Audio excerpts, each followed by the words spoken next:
నమస్కారం. జై కిసాన్ న్యూస్ పశు సంపద కార్యక్రమానికి స్వాగతం. వ్యవసాయ అనుబంధ పరిశ్రమల్లో పశుపోషణ ఒకటి. పశుపోషణ లాభదాయకంగా ఉండాలి అంటే రైతులు అనేక రకాల జాగ్రత్తలు తీసుకోవడం అవసరం. ముఖ్యంగా వర్షాకాలంలో పశువుల యాజమాన్యం విషయంలో రైతులు ప్రత్యేక దృష్టి కేంద్రీకరించడం చాలా అవసరం. అసలు పశువుల యాజమాన్యం అంటే ఏంటి? వర్షాకాలంలో పశువుల యాజమాన్యం విషయంలో రైతులు ఎలాంటి జాగ్రత్తలు తీసుకోవాలి, ఎలాంటి శ్రద్ధ పెట్టాలి మొదలైన విషయాల గురించి మనకు వివరించడానికి పశువైద్య విశ్వవిద్యాలయం associate professor doctor Suresh Rathod గారు ప్రస్తుతం మనతో పాటు స్టూడియోలో ఉన్నారు. ఆయన అడిగి మరిన్ని విషయాలు తెలుసుకుందాం. నమస్తే అండి. అసలు ఫస్ట్ ఆఫ్ ఆల్ పశువుల యాజమాన్యం అంటే ఏంటి? ఇంకా పశువుల యాజమాన్యం అంటే పశువులను ఆరోగ్యంగా పెంచి వాటి సౌకర్యవంతంగా అన్ని సౌకర్యాలు కల్పించి వాటి యొక్క ఉత్పాదకత పెంచి మనము లాభాలను పొందడాన్ని మనం యాజమాన్యం అని చెప్తాం, పశువుల యాజమాన్యం అని చెప్తూ ఉంటాం. ముఖ్యంగా పశువుల యాజమాన్యంలో ముఖ్యంగా మనం అనుసరించాల్సిన పద్ధతులు చూస్తూ ఉంటే ఒకటి వాటి గృహ వసతి ఇంపార్టెంట్, దాంతోపాటు వాటి యొక్క పోషణ అనేది చాలా ఇంపార్టెంట్. వాటితో పాటు ఒక ఆరోగ్య సంబంధమైన విషయాల్లో మనం జాగ్రత్త తీసుకోవడం అనేది ఈ పశు పోషణలో మనం ముఖ్యంగా యాజమాన్యంలో వచ్చే ఈ 3 ముఖ్యమైన సూత్రాలండి. ఓకే. అయితే వర్షాకాలం అనగానే పశువుల యాజమాన్యం విషయంలో చాలా జాగ్రత్తలు తీసుకోవడం అవసరం కదా రైతు సోదరులు. ఎలాంటి జాగ్రత్తలు తీసుకోవాలంటారు? సో ముఖ్యంగా పశు పోషణలో మనము ఈ వర్షాకాలంలో చూస్తూ ఉంటే వర్షాకాలం వర్షాకాలము స్టార్ట్ అయినప్పటి నుంచి ముఖ్యంగా వర్షాలు పడుతున్నప్పుడు పశువులు అనేక అసౌకర్యాలకు గురవుతూ ఉంటాయండి. సో ముఖ్యంగా ఈ వర్షాకాలంలో పశువులు మేపడానికి మనం బయట పంపినప్పుడు అవి మేసే గడ్డి సరిగా మేయకుండా, అదేవిధంగా వాటికి కావాల్సిన ఆహారాన్ని సరిగా సమకూర్చుకోలేక అనేక పోషక పదార్థాల లోపాలను మనం వాటిలో చూస్తూ ఉంటాము. అదేవిధంగా ఈ కాలంలో మేసే గడ్డిలో ముఖ్యంగా ఏంటంటే నీటి శాతం ఎక్కువగా ఉండి పశువులు సరిగా వాటిని మేయకుండా, మేసిన గడ్డిలో కూడా సరైన పోషక పదార్థాలు లభించకుండా పోషక పదార్థాల యొక్క సమతుల్యత అనేది లోపించడానికి దీనిలో ముఖ్యమైన కారణం అని చెప్పుకోవచ్చు. సో కాబట్టి ఇక్కడ రైతులు జనరల్ ముఖ్యంగా ఏంటంటే పాడి పశువులు మెయింటైన్ చేసే రైతులు కానివ్వండి, లేకుంటే మామూలుగా ఈ యాజమాన్య పద్ధతిలో మనం పాటించాల్సింది ఏంటంటే పశువులకు సమతుల్యమైన ఆహారము, అదేవిధంగా వాటికి సంపూర్ణమైన ఆహారం అందించి ఈ లోపాలను సరిదిద్ది వాటి యొక్క ఉత్పాదకత కానివ్వండి, ఆరోగ్యపరమైన విషయాలపైన జాగ్రత్త తీసుకోవాల్సిన ఆవశ్యకత ఎంతైనా ఉంది. అదేవిధంగా వీటితో పాటు ఇంకో ముఖ్యమైన విషయం మనం గమనించాల్సింది ఏంటంటే గృహ వసతి. సో ముఖ్యంగా గృహ వసతిలో మనం చూస్తూ ఉంటే ఈ వర్షాకాలంలో పడే వర్షాల వలన, అదేవిధంగా వాటి యొక్క జల్లుల వలన, అదేవిధంగా పశువులు విసర్జించే మలమూత్రాల వలన ముఖ్యంగా పశువు యొక్క లోపలి భాగము, పాక యొక్క లోపలి భాగము చిత్తడిగా మారి వాటి వలన అనేక రకాల ఈ క్రిమికీటకాలు అభివృద్ధి చెందడానికి ఆస్కారం ఉంది. సో ఇలాంటి క్రిమికీటకాలు అభివృద్ధి చెంది పశువులపైన అవి వాలడం వలన, లేకుంటే పశువులపైన అవి వాలడం వలన ముఖ్యంగా ఏంటంటే వాటికి అసౌకర్యానికి గురి చేసి వాటిలో అనేక రకాల వ్యాధులను కలిగించడమే కాకుండా వాటి యొక్క ఉత్పాదకతను తగ్గించి వాటికి రోగనిరోధక శక్తిని కూడా తగ్గించడానికి ఆస్కారం ఉంది. కాబట్టి గృహవసతి పైన మనము శ్రద్ధ తీసుకొని గృహవసతిని మనము పరిశుభ్రంగా ఉంచి, అదేవిధంగా పరిశుభ్రమైన గృహవసతి మనం అందించగలిగితే పశువులు కూడా సౌకర్యంగా ఉండి వాటి యొక్క ఉత్పాదకత మనం పెంచడానికి ఎంతైనా అవసరం ఉందండి. ఓకే. ఇప్పుడు వర్షాకాలం అనగానే అనేక రకాల వ్యాధులు అటాక్ అవుతుంటాయి. అన్ని రకాల జీవజాతుల్లోనూ ఇది అత్యంత సహజం. అట్లాగే పశువుల్లో కూడా చాలా రకాల వ్యాధులు వస్తుంటాయి. ఎలాంటి వ్యాధులు ఎక్కువగా వస్తుంటాయి వర్షాకాలంలో పశువులకి? సో వ్యాధుల పరంగా మనము చూసినట్లయితే వర్షాకాలంలో ముఖ్యంగా మనం గమనించాల్సిన వ్యాధుల్లో ముఖ్యంగా 2 రకాల వ్యాధులు మనం చూస్తూ ఉంటామండి. ఒకటి ఏంటంటే సూక్ష్మజీవుల వల్ల వచ్చే వ్యాధులు అంటూ ఉంటాం. సో సూక్ష్మజీవుల వల్ల వచ్చే వ్యాధుల్లో ముఖ్యంగా మనం చెప్పుకున్నట్టు దీన్ని మనం బ్యాక్టీరియల్ డిసీజెస్ అంటూ ఉంటాము. సో వీటిలో ముఖ్యంగా జబ్బవాపు, అదేవిధంగా గొంతువాపు, అదేవిధంగా పొదుగువాపు వ్యాధి అనేది ముఖ్యంగా మనం గమనించాల్సిన 3 వ్యాధులు. వీటితో పాటు యాంథ్రాక్స్ అని, అదేవిధంగా బ్రుసెలోసిస్ అనే ఈ వ్యాధులు కూడా వస్తూ ఉంటాయి. కాకపోతే ఇవి మనకు కామన్గా కనబడే వ్యాధుల్లో ఈ 3 వ్యాధులు మనం చూస్తూ ఉంటాం: జబ్బవాపు, గొంతువాపు, అదేవిధంగా పొదుగువాపు. అదేవిధంగా సూక్ష్మజీవులలో వచ్చే వ్యాధుల్లో కూడా మనం గమనించినట్లయితే గాలికుంటు వ్యాధి కూడా మనం చెప్పుకోవచ్చు. సో ఈ గాలికుంటు వ్యాధి అనేది వైరస్ వల్ల వస్తుంది, సూక్ష్మజీవుల వస్తుంది. కాబట్టి ఈ గాలికుంటు వ్యాధికి, అదేవిధంగా పొదుగువాపు, అదేవిధంగా ఈ జబ్బవాపు, గొంతువాపు, అదేవిధంగా మనకు యాంథ్రాక్స్ వంటి ఈ వ్యాధులకు మనకు టీకాలు అందుబాటులో ఉన్నాయి. కాబట్టి వాటిని టీకాలు వేయించుకోవచ్చు అండి. వీటితో పాటు కూడా కొన్ని డిసీజెస్ మనం ముఖ్యంగా ఏంటంటే పరాణజీవులలో వచ్చే వ్యాధులు కూడా ఉంటాయి. సో బాహ్య పరాణజీవుల్లో, అదేవిధంగా అంత పరాణజీవులలో కూడా వచ్చే వ్యాధులు ఉంటాయి. సో ఈ బాహ్య పరాన్నజీవులను మనం అరికట్టడానికి కొన్ని మార్గాలు అంటే ముఖ్యంగా ఏంటంటే వాటికి కావాల్సిన సమయాలలో అంటే నిర్ధారిత సమయాల్లో వాటికి డివార్మింగ్ చేయడం అంటే నట్టల నివారణ మందులు మనం తాపించగలిగితే ఈ వ్యాధులను మనం అరికట్టవచ్చు. సో ఇంతకుముందు చెప్పినట్టు మనము జబ్బవాపు, గొంతువాపు, ఇది పొదుగువాపు వ్యాధులలో ముఖ్యంగా జబ్బవాపు వ్యాధికి అదేవిధంగా గొంతువాపు వ్యాధికి మనకు ముఖ్యంగా టీకాలు అందుబాటులో ఉన్నాయి కాబట్టి వీటిని మనము మే అదేవిధంగా జూన్ మాసాలలో టీకాలు ఇప్పించినట్లయితే అంటే పశువులకు టీకాలు ఇప్పించినట్లయితే ఈ వ్యాధులను మనం చాలా వరకు అరికట్టవచ్చు. కాకపోతే పొదుగువాపు వ్యాధి అనేది ముఖ్యంగా అనేక రకాల సూక్ష్మజీవులను వస్తూ ఉంటుంది. దానికి ఒక ప్రత్యేక కారణం అని మనం చెప్పలేము. కాకపోతే ఏంటంటే దీంట్లో మేనేజ్మెంటల్ కొన్ని డిఫెక్ట్స్ ఉండడం వల్ల అంటే మన యాజమాన్యపరమైన కొన్ని లోపాలు ఉండడం వల్ల ఈ పొదుగువాపు వ్యాధి అనేది మనం చూస్తూ ఉంటాం. సో అధిక పాలు ఉత్పత్తి చేసే ఆవులలో ముఖ్యంగా హై ఈల్డర్స్లో ఎక్కువగా ఈ పొదుగువాపు వ్యాధి అనేది చాలా ఎక్కువ కనబడుతూ ఉంటుంది.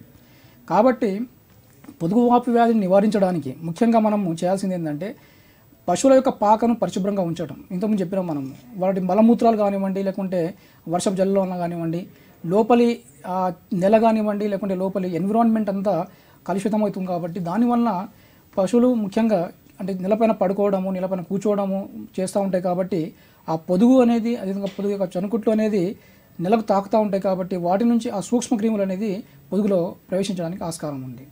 అదొకటి. ఇంకొకటి ఏంటంటే పశువులను మనం బయటికి మేపడానికి పంపించినప్పుడు కూడా పశువులు ముఖ్యంగా ఏంటంటే మేపడానికి పోయినప్పుడు చనుకుట్లు కానివ్వండి, లేకుంటే పొదుగులకు చిన్న చిన్న గాయాలు కానీ కాట్లు కానీ ఏర్పడినప్పుడు కూడా ఈ సూక్ష్మ క్రిములు ముఖ్యంగా దాంట్లో అంటే పొదుగులో ప్రవేశించడానికి ఆస్కారం ఉంటుందండి. ఓకే అండి. అయితే కొంతమంది వ్యూవర్స్ కాల్ చేస్తున్నారు, వాళ్ళకి డౌట్స్ అడగడానికి. ఫస్ట్ కాలర్ లైన్లో ఉన్నారు, మాట్లాడిన తర్వాత పొదుగువాపు వ్యాధి గురించి మరిన్ని విషయాలు డిస్కస్ చేద్దాం.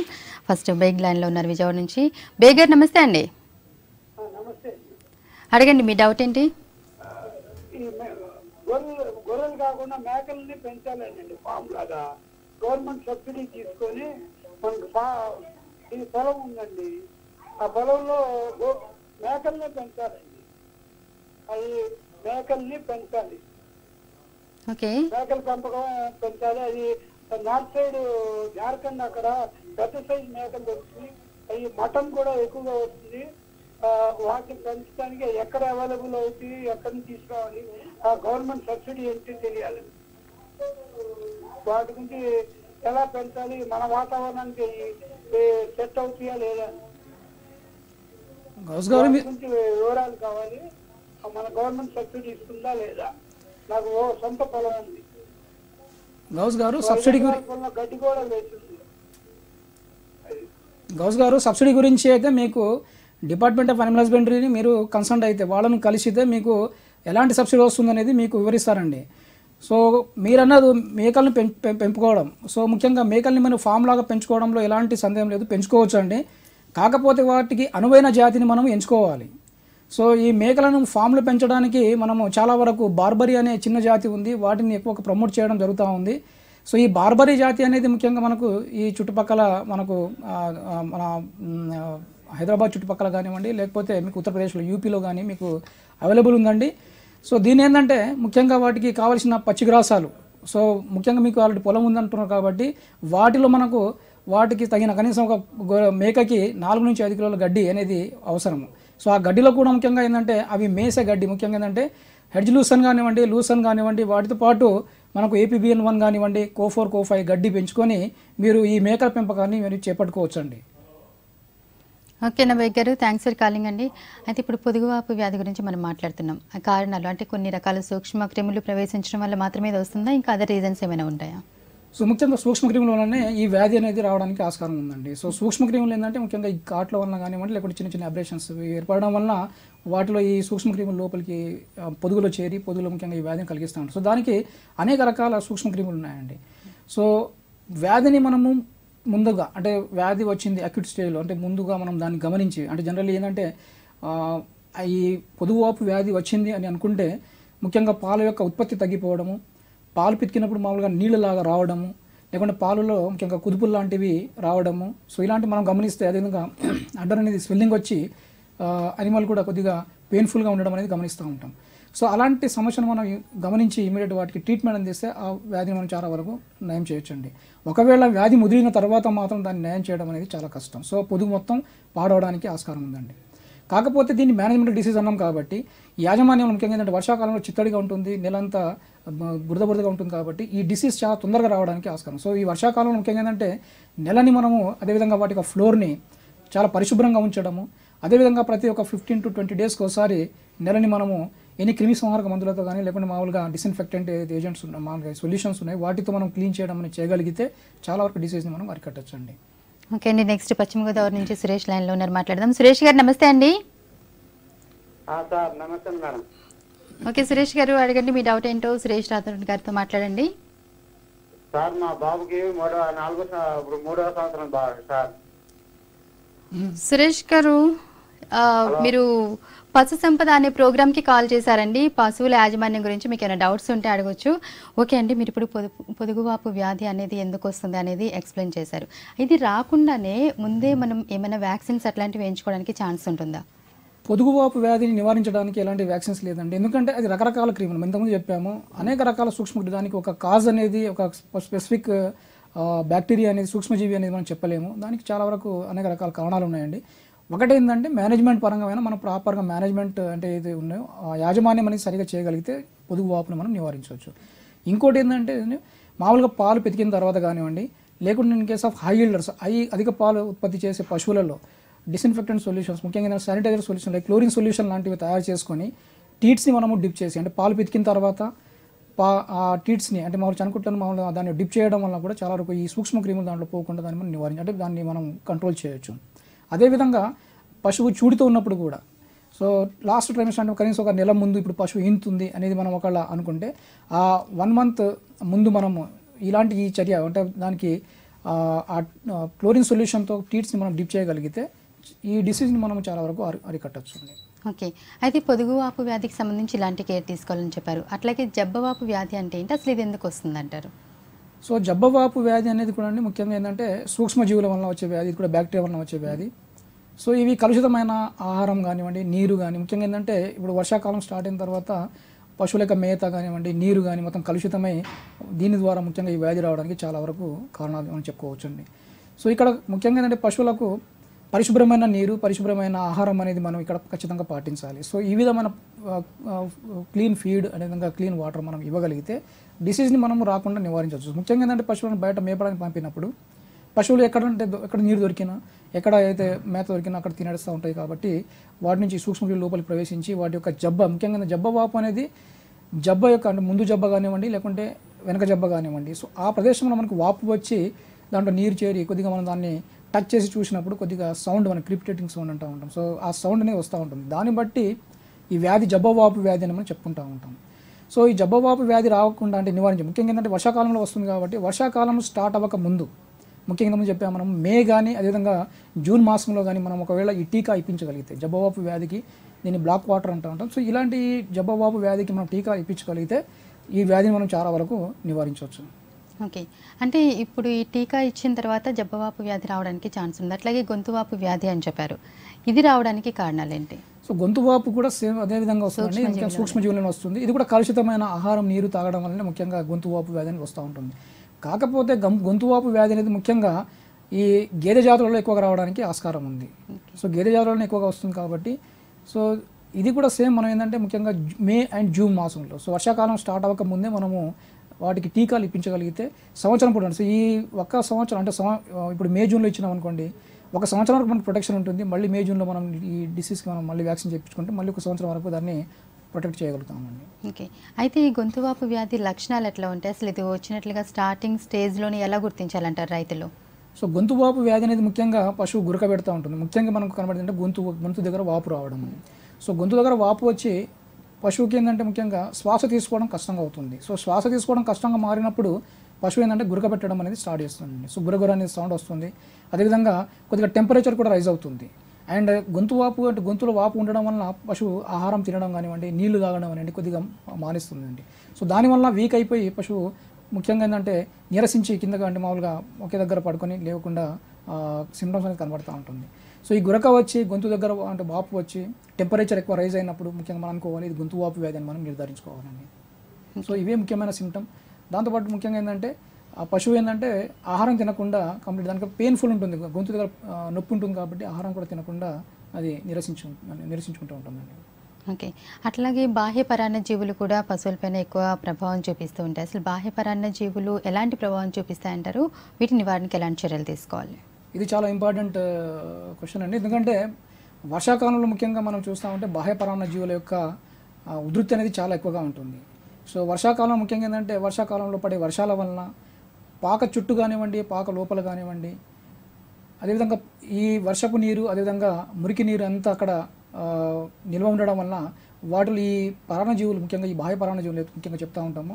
దాంట్లో ఈగలు కానివ్వండి, గోమర్రు కానివ్వండి, పిడుదులు కానివ్వండి, దోమలు కానివ్వండి, సో వీటిని మనం బాహ్య పరాన్నజీవులు చెప్తూ ఉంటాం. సో ఇవి ఎక్కువ అభివృద్ధి చెంది పశువులపైన ఆశిస్తూ ఉంటాయండి. సో ఇవి రెస్టింగ్ టైంలో ముఖ్యంగా అంటే వీటిపైన అంటే ఈ మురికి నీరు పైన ఉండి, అదేవిధంగా పాక చుట్టూ ముఖ్యంగా ఏంటంటే షెడ్ చుట్టూ ఉండే చిన్న చిన్న చెట్లు కానివ్వండి, మొక్కలు కానివ్వండి, గడ్డి కానివ్వండి, ఒకవేళ బాగా పెరిగిపోయినప్పుడు కూడా వాటిపైన డే అంతా అవి రెస్టింగ్లో ఉండి మళ్ళీ అవి పశువులపైన వాలి పశువుల నుంచి రక్తాన్ని తాగుతూ ఉంటాయి. సో ఈ బాహ్య పరాన్నజీవులు పశువులను ఆశించినప్పుడు రక్తాన్ని తాగి పశువులలో ముఖ్యంగా ఏంటంటే రక్తహీనత అనేది కలిగిస్తూ ఉంటుంది. దాన్ని అనీమియా అంటూ ఉంటాం. సో ఎక్కువ పశువులు అంటే ఎక్కువగా ఉన్నప్పుడు ఈ పరాన్నజీవులు ఎక్కువగా ఉన్నప్పుడు రక్తహీనత అనేది అధిక శాతంలో మనకు కనబడుతూ ఉంటుంది. దానివల్ల ఏంటంటే పశువులలో రోగనిరోధక శక్తి అనేది తగ్గిపోయి వేరే రోగాలు అంటే వేరే వ్యాధులు రావడానికి ఆస్కారం ఉందండి. అదే కాకుండా ఈ పరాన్నజీవులు ఏంటంటే ముఖ్యంగా ఒక పశువు నుంచి ఒక పశువు పైన వాలినప్పుడు ఆ పశువులో ఉండే జబ్బుని వేరే పశువులకు అవి ట్రాన్స్మిట్ చేయడానికి అవి దారి తీస్తూ ఉంటాయి. సో కాబట్టి ఈ విధంగా కాకుండా ఇంకా మనం పశువులు మనం చూస్తూ ఉంటే పశువులలో ముఖ్యంగా ఏంటంటే ఈ పశువులపైన పశువులపైన అవి వాలినప్పుడు ముఖ్యంగా ఏంటంటే పశువులను అసౌకర్యానికి గురి చేసి వాటికి ఇరిటేషన్ కలిగిస్తూ ఉంటాయి. సో ఇరిటేషన్ కలిగించినప్పుడు పశువులు ఏంటంటే సరిగా మేత మేయకుండా సరిగా అవి ఫీడ్ తినకుండా, అదేవిధంగా పాలు పితికే సమయంలో సరిగా పాలు ఇవ్వకుండా మనకు ఎలాంటి అసౌకర్యాలు అనేది మనకు కనబడుతూ ఉంటాయి. కాబట్టి పశువులకు చిరాకు కలిగించి అంటే మామూలుగా ఇరిటేషన్ కలిగించి పశువులు మేత మేయకుండా ఉండడం వల్ల పశువులకు కూడా ఏంటంటే ఈ ఉత్పాదకత అనేది చాలా వరకు తగ్గిపోతుంది. దాంతోపాటు వేరే రోగాలు కూడా వాటి ఇవి ఇమ్యూనిటీ పవర్ అంటే వాటి యొక్క రోగనిరోధక శక్తి తగ్గిపోయిన తర్వాత వేరే రోగాలు అనేవి రావడానికి చాలా ఈజీగా వాటికి అంటే అటాక్ అవ్వడానికి ఆస్కారం ఉందండి. ఓకే. అయితే ఇప్పుడు పశుపోషణ అనేది చాలా ఇంపార్టెంట్ కదా పశువులను పెంచుకునే వాళ్ళకి. ఇది వర్షాకాలంలో మాత్రమే కాదు, ఏ కాలంలో అయినా చాలా ఇంపార్టెంటే. అయితే వర్షాకాలం అనేసరికి అనేక రకాల డిసీజెస్ అటాక్ అవ్వడానికి ఛాన్స్ ఉంటుంది కాబట్టి ఇంకా ఎక్కువ కేర్ తీసుకోవాలి. పర్టికులర్గా ఈ వర్షాకాలంలో పశుపోషణ విషయంలో ఎలాంటి జాగ్రత్తలు తీసుకోవాలి, అసలు ఎట్లా ఉండాలంటారు పశుపోషణ? సో పశుపోషణ విషయంలో మనము ఆలోచిస్తారండి ముఖ్యంగా ఏంటంటే వర్షాకాలంలో ఇంతకుముందు చెప్పాము మనం, వర్షాకాలంలో పడే వర్షాల వలన గడ్డి పెరుగుతూ ఉంటుంది. కాకపోతే గడ్డి అనేది లేత దశలో ఉంటుంది. అదేవిధంగా గడ్డిలో నీటి శాతం అనేది చాలా ఎక్కువగా ఉంటుంది. సో నీటి శాతం ఎక్కువగా ఉండడం వలన పశువులకు కావాల్సిన ఏదైతే పోషక పదార్థాలు ఉన్నాయో అవి పశువులకు అందకుండా పశువులు ఈ పోషకాహార లోపం అనేది మనకు దీంట్లో ఏర్పడడానికి ఆస్కారం ఉంది. సో కాబట్టి పశువులకు సమతుల్యమైన ఆహారం అందించడం అని ఇక్కడ ఏంటంటే బ్యాలెన్స్డ్ ఫీడ్ అంటూ ఉంటాం. సో అన్ని రకాల వాటిలో పోషక పదార్థాలు ఉండే ఆహార పదార్థాన్ని అందించడం అనేది చాలా ఇంపార్టెంట్ అండి. సో దీంట్లో ముఖ్యంగా ఏంటంటే పశువులకు కావాల్సిన ఏదో ప్రోటీన్స్ కానివ్వండి, మినరల్స్ కానివ్వండి, విటమిన్స్ కానివ్వండి, సో వీటిని మనము గడ్డి ద్వారానే కాకుండా అదనంగా కూడా అందించాల్సిన అవసరం ఎంతైనా ఉంది. సో కాబట్టి పశువులకు ఇచ్చే ఇది దానాతో పాటు అదనంగా కనీసం ఒక 1 నుంచి 2 కిలోలు అంటే కొన్ని 2 kgs దానా అంటే మామూలుగా కాన్సన్ట్రేట్ ఫీడ్ అనేది అదనంగా ఇవ్వాలి. ఆ ఇచ్చే కాన్సన్ట్రేట్ ఫీడ్ అయితే దానాలో కనీసం దాంట్లో 18 నుంచి 20% ప్రోటీన్ ఉండేటట్టు మనం జాగ్రత్త పడాలి. అదేవిధంగా ఆ దానాలో కనీసం 2% ముఖ్యంగా ఏంటంటే ఖనిజ లవణాల మిశ్రమం అనేది మనం దాంట్లో ఉండేటట్టు జాగ్రత్త పడాలి. వాటితో పాటు విటమిన్లు కానివ్వండి, మిగతా ఏదైతే లవణాలు కానివ్వండి వాటి ఉండేటట్టు మనం జాగ్రత్త పడగలిగితే చాలా వరకు ఈ పోషక పదార్థాల లోపం అనేది మనము సవరించుకోవడానికి ఆస్కారం ఉంది. అదేవిధంగా పశువులలో ముఖ్యంగా ఈ వర్షాకాలంలో చాలా వరకు రైతులు ఏంటంటే పశువులకు పచ్చిగడ్డి పుష్కలంగా దొరుకుతుంది, సో ఓన్లీ పచ్చిగడ్డి మేపుతాము అనే ధోరణి ఉంటుంది కాబట్టి సో అది కరెక్ట్ కాదని చెప్పవచ్చు అండి. పచ్చగడ్డితో పాటు వాటికి ఎండుగడ్డి కూడా అంతే అవసరం. సో పచ్చిగడ్డి మనం మేపినప్పుడు పచ్చిగడ్డితో పాటు కనీసం వాటికి అంటే ఒక 20 నుంచి 25 కిలోలు మనం పచ్చిగడ్డి మేపుతున్నప్పుడు కనీసం ఒక 7 నుంచి 8 కిలోల ఎండుగడ్డి మేపినప్పుడు వాటికి కావాల్సిన శరీరానికి కావాల్సిన ఎండు పదార్థం అనేది దొరుకుతుంది. సో ఆ ఎండు పదార్థం దొరికినప్పుడు ఏంటంటే పాల ఉత్పత్తి కానివ్వండి, పాలలో వెన్న శాతం కానివ్వండి, పశువు ఆరోగ్యంగా ఉండడానికి కూడా ఇది ఎంతో దోహదపడుతుందండి. సో కాబట్టి రైతులు ఏంటంటే ఓన్లీ ఈ వర్షాకాలంలో దొరికే పచ్చిగడ్డినే కాకుండా పచ్చిగడ్డితో పాటు ఎండుగడ్డి మేపడం అనేది కనీసంగా అంటే ఖచ్చితంగా వాళ్ళు అలవాటు చేసుకోవడం మంచిదండి. ఓకే. అయితే ఈ పశువులకి ఇచ్చే ఆహారం విషయంలో మిగతా సీజన్లో వర్షాకాలంలో ఎలాంటి డిఫరెన్స్ ఎక్కువగా ఉంటుందంటారు? దీని గురించి అసలు రైతులకి ఎంతవరకు అవగాహన ఉందనుకోవచ్చు? సో మనము పోషణ పరంగా చూసినా వాటిలో అంటే ఏ కాలంలో ఎలాంటి ఫీడింగ్ అనేది మనము చూసినట్లయితే సో ఫీడ్లో ఎలాంటి డిఫరెన్స్ ఉండదు. అంటే కాలాన్ని బట్టి మనం ఫీడ్లో ముఖ్యంగా అంత పెద్దగా మార్పు అనేది మనము చేయలేము. కాకపోతే వాటి యొక్క స్టేజ్ని బట్టి, పశువు యొక్క పాల ఉత్పత్తిని బట్టి, పశువు యొక్క చూడి కాలాన్ని బట్టి, చూడిని బట్టి మనము ఈ ఫీడ్లో ఏంటంటే డిఫరెన్స్ తీసుకోవడానికి ఆస్కారం ఉందండి.